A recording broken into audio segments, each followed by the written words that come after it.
अतिवृष्टी किंवा पूरस्थितीमुळे नुकसान झालेल्या शेतकऱ्यांना देण्यात येणाऱ्या आर्थिक मदतीच्या निकषात बदल करण्याचा निर्णय राज्य सरकारने घेतला आहे। यापूर्वी कमाल 3 हेक्टरपर्यंत नुकसान भरपाई दिली जात होती। यामध्ये बदल करून 2 हेक्टरपर्यंत आर्थिक मदत करण्याचा निर्णय घेण्यात आला आहे। यासाठी राज्य सरकारने केंद्राच्या ऑक्टोबर 2022 मधील नियमावलींचा आधार घेत पूर्वीचा निर्णय रद्द केला आहे। एकनाथ शिंदे हे मुख्यमंत्री असताना ही मर्यादा 2 हेक्टर बदलून 3 हेक्टर अशी करण्यात आली होती। तसेच जिरायत आणि बागायती शेती असणाऱ्या शेतकऱ्यांना मिळणाऱ्या आर्थिक रकमेत सुद्धा वाढ करण्यात आली होती। अवकाळी पाऊस असतो, अतिवृष्टी असते, काही वादळ येतं, चक्रीवादळ येतं, नुकसान होतं, परंतु प्रत्येक वेळेस शेतकऱ्यांच्या मागे सरकार उभं राहतं। आणि यावेळेस तर आम्ही ठरवलं की जे नियम वगैरे आहेत ते बाजूला ठेवूया। ज्यांचं नुकसान झालंय एनडीआरएफच्या निर्णयापेक्षा मला वाटतं दुप्पट आपण पैसे दिले, दुप्पट। 2 हेक्टरची मर्यादा होती, आपण 3 हेक्टर केली। निकषामध्ये बसत नव्हतं तेही आम्ही अधिकाऱ्यांना सांगितलं, ते तुम्ही बसवा कसं पण, त्यांना सततच्या पावसामुळे नुकसान होतंय, त्यांनाही नुकसान भरपाई द्या।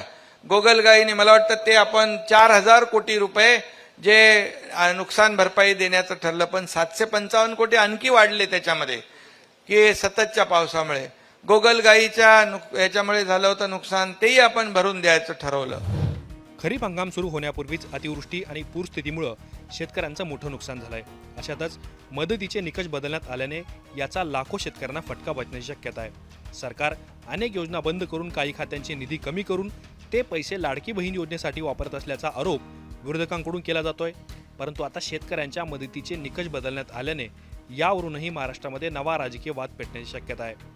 जानेवारी 2024 मध्ये सरकारने नुकसान भरपाईची मर्यादा वाढवून 3 हेक्टर अशी केली होती। लोकसभा आणि विधानसभा निवडणुकांच्या तोंडावर हा निर्णय घेत सरकारने स्वतःची प्रतिमा सुधारण्याचा प्रयत्न केला। परंतु आता निवडणुका संपल्यानंतर सरकारने हा निर्णय मागे घेतल्याने यावरून चर्चा सुरू झाल्यात। याशिवाय लाडकी बहीण योजनेसाठी पैशांची जुळवाजुळव करताना सरकारची दमछाक होत असल्याचं दिसून येत आहे। आदिवासी आणि सामाजिक न्याय विभागाचा खात्याचा निधी लाडकी बहीणसाठी वळवण्यात आलाय। याच योजनेसाठी सरकारने कंत्राटदारांचे हजारो कोटी रुपये थकवल्याचा आरोपही विरोधकांकडून करण्यात येतोय। मग असं असताना नुकसान भरपाईच्या निकषात बदल करून सरकार लाडकी बहीणसाठी पैसे वाचवतंय का, असा प्रश्न निर्माण होतोय। खरीप हंगामापूर्वी राज्यभरात पावसाने धुमाकूळ घातल्याने शेतकऱ्यांवर दुबार पेरणीचं संकट ओढवण्याची शक्यता आहे। अशा वेळी शेतकरी संकटात असताना मदतीचे निकष घटवून सरकार नेमकं काय साध्य करणार, हा प्रश्न या निमित्ताने उपस्थित होतोय। ब्युरो रिपोर्ट, मुंबई तक।